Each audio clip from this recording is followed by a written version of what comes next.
Hello. My name is Aston, and we're gonna be learning about budget constraints. So, in the last video, at least, what I spoke about was the indifference curves, and we spoke about limited income and the marginal rate of substitution. So today we're gonna be doing budget constraints. Okay, but first, what is a budget constraint? First, you gotta know a budget constraint is constraints that happen to consumers because of their limited income. So essentially, the reason why we have to make these choices, the reason why we have a budget line in the first place is because we have limited income. We create our own sense of scarcity, meaning we have to allocate our own hard-earned money to different goods. And the budget line shows you the total combinations of two goods which have the same level of income. So that means any point on this line, the total amount of money spent is equal to the income. So we can derive an equation. So the equation is the price of x multiplied by x plus the price of y multiplied by y is equal to the income. Because you gotta understand, you're spending on x quantities for this much. So let's just say you're buying shoes, right? Okay, if you want to buy 2 pairs of shoes and they costed $4, you'd spend $8 buying the shoes.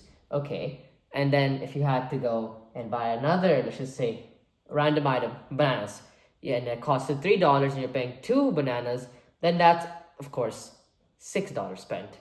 And because every single point on this line is basically the combinations and the total money spent is equal to your income, we're assuming that you're spending all your income on, or all your disposable income on the two goods, meaning that you have to be equal to income. So essentially you can see this really big underlined thing or highlighted box. So if we had two goods, let's just say x and y, all right? Now, how do we find the gradient? How do we find the price ratio between them?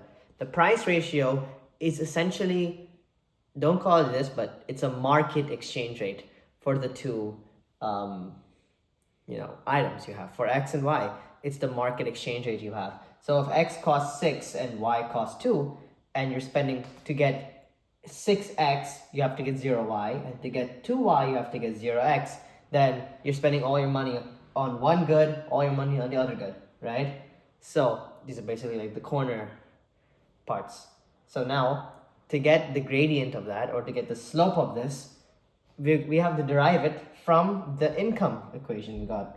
So first, we'll divide everything by the price of y to just remove it, and then we'll get the price of x divided by the price of y multiplied by x plus y is equal to income over the price of y. And then using basic math, we'll just turn it to the other side, and then we'll get this equation: y is equal to income minus the price of x into x divided by the price of y. Now just focus on the small part over here, minus the price of x divided by the price of y. That is your gradient. That is your market exchange rate. Now if we did this for the price for, let's just say, x and y, we would get -3. Pretty cool. So that is basically the budget line done. It gets more confusing from here as we move to indifference curves and budget lines on the same thing, and then we learn about the ICC and the PCC. Really annoying. So I just want to talk about this for now, but it's a simple concept. If you want to know why the budget line is going downward, it's because of opportunity cost. We have limited amounts of income, hence the constraint. So if you spend more on X, you'll get less of Y naturally, because you have limited income and you can't buy as much of Y. Now let's talk about that actually. One second. Income. So what about a change in income? How would that look on the curve? Now, income can be, of course, how much you earn, or it can be your purchasing power. So let's just say, for example, your income rises. Okay, if you have more income, that means that of course, I in this equation will go up, meaning you can spend more on Y or X, or you could buy more of X or Y at the same price. So there's two situations. Either both goods fall in price and hence your purchasing power or your real income rises, or your actual income just rises. They give you a wage increase, and that'll cause your budget line to shift outwards.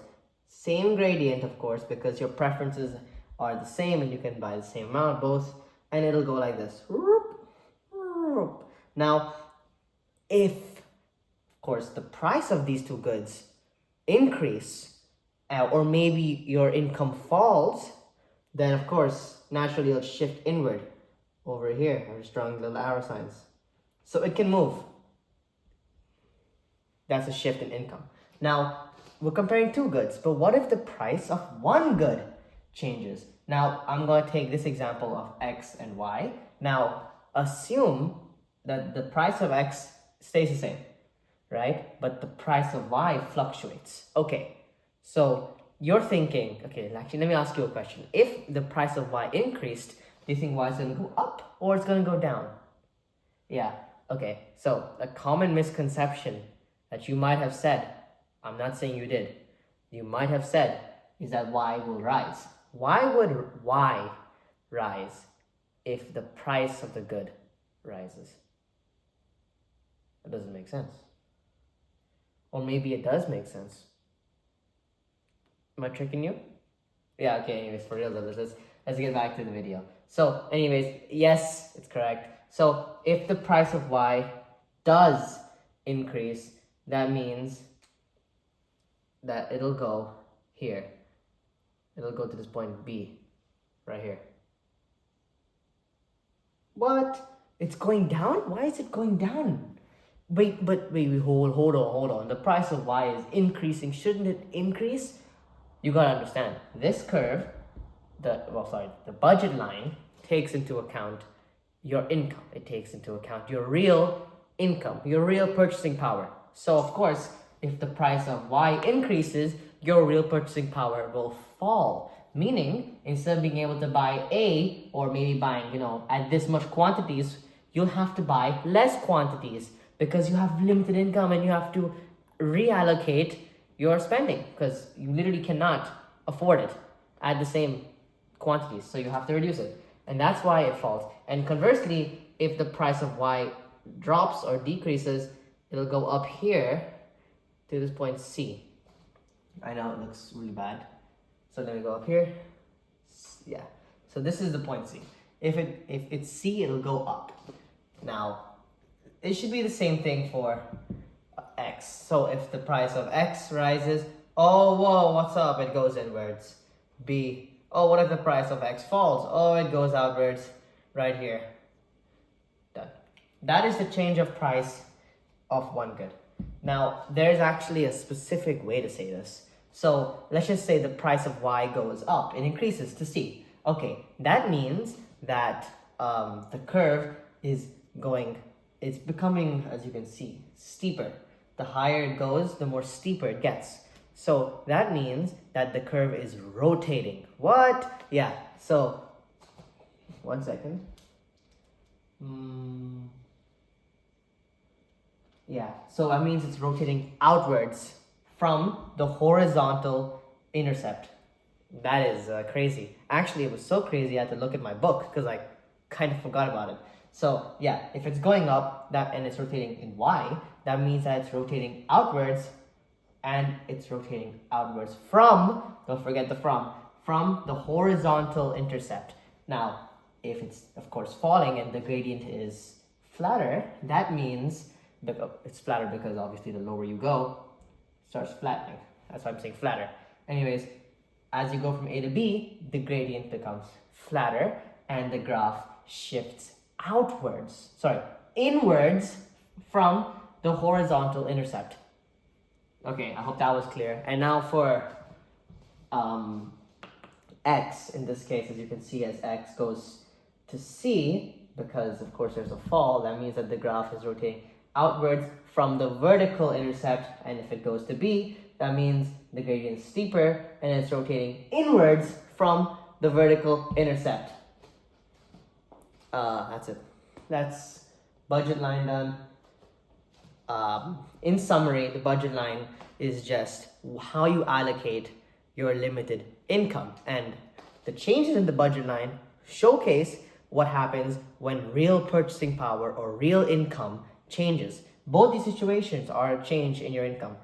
And honestly, I think the most confusing part is probably the gradient, because we're so used to, dy by dx, or just a change in y or a change in x. But over here, they're flipping it around. They're saying it's the negative price of x over the price of y. But I hope my explanation for the income made sense, because if you understand this equation, the income equation, or I don't know what's it called, the budget line equation, then you should be able to understand why the gradient is the minus price of x over the price of y. Yeah, that's it. Thanks for watching.